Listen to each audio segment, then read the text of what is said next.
السلام علیکم ورحمۃ اللہ وبرکاتہ۔ ناظرین اکرامی، شادیوں کا سیزن ہے۔ کچھ ٹپس ہیں شادی شدہ زندگی کو خوشگوار بنانے کے لیے۔ شوہر کے لیے سج بن کر رہیں، پرفیوم، ماؤتھ واش وغیرہ کا استعمال کریں۔ شادی کی گہما گہمی میں اپنی نمازوں کو نہ بھولیں۔ عورتوں کو یہ پسند نہیں آتا کہ شوہر اپنی ماں پر یا بہنوں پر یا بھانجوں بھتیجوں پر خرچ کرے۔ اس بات کو کبھی ایشو مت بنائیں۔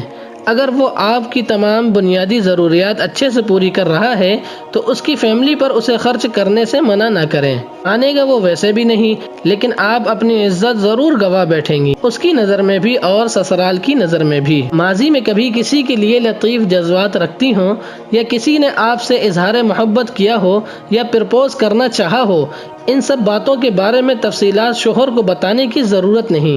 وہ آپ کا ماضی تھا، ختم ہوا۔ اس کو اپنے حال اور مستقبل میں ساتھ گھسیٹنے کی ضرورت نہیں۔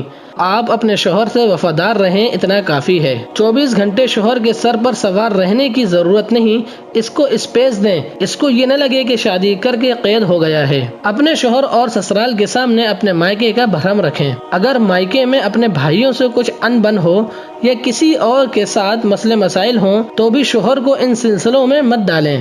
بالکل اسی طرح مائکے کے سامنے سسرال کا بھرم رکھیں۔ مائکے ہی نہیں، دوستوں کے ساتھ بھی سسرال کو ٹاپک بنا کر غیبت میٹنگ کو عادت نہ بنائیں۔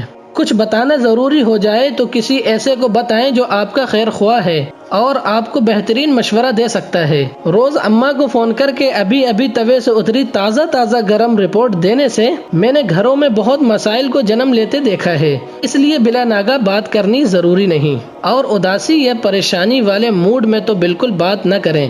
نارمل ہو جانے کے بعد بات کریں۔ چھوٹی موٹی بات کو اگنور کر دیں۔ ہر بات پر محاذ کھڑا نہیں کرنا ہوتا، اور جو بات واقعی برداشت نہ کر سکیں اسے پہلے دن بھی برداشت نہ کریں۔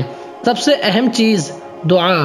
اللہ تو اپنا ہے، اس سے بات کہنے میں کیا شرمانا اور کیا گھبرانا۔ تو کہہ دیجئے کہ اللہ آپ کے شوہر کو آپ کی روح کا ساتھی بنائے، یہ رشتہ اپنے ساتھ برکت لے کر آئے۔ آپ کا شوہر، آپ کی سسرال والے آپ سے محبت کرنے والے ہوں، عزت کرنے والے ہوں، آپ کی قدر کرنے والے ہوں، اور یہ کہ آپ کو بھی ایسا بنا دے۔ مہدب شیشہ لگا کر سسرال والوں کی خامیاں نہ ڈھونڈنے والی بنے، بلکہ ان کی چھوٹی چھوٹی خوبیاں بھی نوٹ کریں اور کھلے دل سے اس کی تعریف کرنے والی ہوں۔ آپ سب کو نئی زندگی کی خوشیاں مبارک ہوں۔ اللہ تعالیٰ زوجین کو ایک دوسرے کے لیے بابرکت بنائے اور دلوں میں محبت اور رحمت پیدا کرے۔ آمین ثم آمین۔